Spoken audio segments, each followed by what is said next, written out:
কই মাছ মিষ্টিও খেলে নাকি? মিষ্টি খেও না, তাতে পোকা হবে। একটা অদ্ভুত কানেকশন হলো। আমি দেখা মাত্র বললাম যে এই তো ভারী মিষ্টি, ভীষণ সুন্দর, ওকে বুক করে রাখ। কিউট, এরকম সুইট ভূতকে নিয়ে কাজ করার এক্সপিরিয়েন্স আমার খুব ভালো। তুমি জয়নগরে মোয়া খাবে? এই না,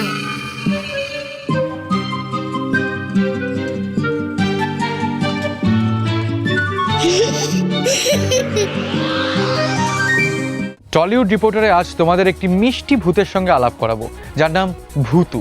এই ভূতুর ব্যাপারে আমার থেকে না শুনে তুমি বরং সরাসরি ভূতুর কাছেই যাও। ভূতুর প্রেস মিটে আমরা পৌঁছে গেছিলাম, দেখে নাও।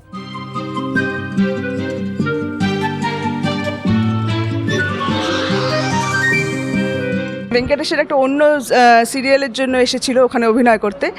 তো যখন ও এসেছিল তখন আমার হাউসের বাকিরা আমাকে দেখালো আর কি, ওকে ডেকে এনে যে দেখো এ এসেছে চরিত্রটার জন্য। ওকে দেখা মাত্র মানে আমি জানি না, মানে একটা অদ্ভুত কানেকশন হলো। আমি ওকে দেখা মাত্র বললাম যে এই তো ভারী মিষ্টি, ভীষণ সুন্দর, ওকে বুক করে রাখ, এখানে অভিনয় করছে করুক, কিন্তু ওকে নায়িকা করে আমি একটা সিরিয়াল ভাববো।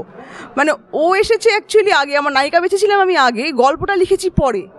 সুতরাং প্রায় ওই আর কি যে ঘোড়াটা পরে কেনা হয়েছে, জিনটা আগে এসে গেছে, সেরকম আর কি। যেমন নায়িকা আমি আগে সিলেক্ট করে রেখেছিলাম, ওকে ভেবে আমি এই ভূতুর গল্পটা ভেবেছিলাম।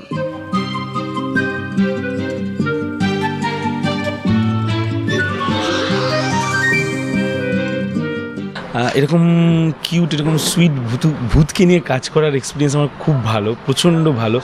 এত মিষ্টি মেয়ে আরশিয়া, সেটা বলার মতো নয়। এবং মানে ওর সাথে কাজ করতে গেলে যে কী মজা হয়, আমরা অনেকক্ষণ ধরে শ্যুট করি ওকে নিয়ে, কিন্তু মানে কোথাও মানে ক্লান্তই লাগে না। তার কারণ আমাদের ভূতু। তুমি আজ কি দিয়ে ভাত খেয়েছো গো?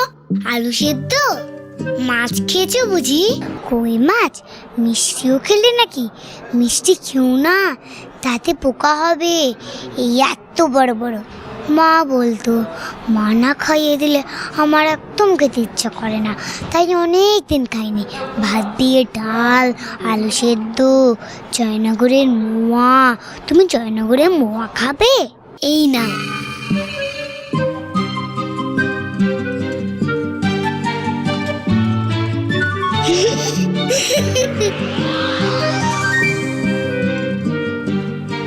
কই নাও মোয়া। ভূতু এই ধরনের সিরিয়াল, ভূতুর মতো সিরিয়াল যেহেতু আগে কখনো বাংলা টেলিভিশনে হয়নি, সেই জন্য ডেফিনেটলি এটা আমরা একটা এক্সপেরিমেন্ট করছি। এমন হতেই পারে যে দর্শকের হয়তো ভালো লাগলো না, সেটাও আমরা মাথা পেতে নেব। যদি ভালো লাগে তাহলে দারুণ লাগবে, মনে হবে যে একটা অন্য রকমের সিরিয়াল করার চেষ্টা করেছি, অন্য রকমের কন্টেন্ট দেওয়ার চেষ্টা করেছি, সেটা দর্শকের ভালো লেগেছে, অনুপ্রেরণা পাবো, ইন্সপায়ার্ড হবো আরও নতুন নতুন কন্টেন্ট ভাবার। একদম অন্য রকমের, অন্য স্বাদের একটা সিরিয়াল। ভূতুর ট্রেলার দেখে কিন্তু আমি চূড়ান্ত এক্সাইটেড এই সিরিয়ালটা নিয়ে।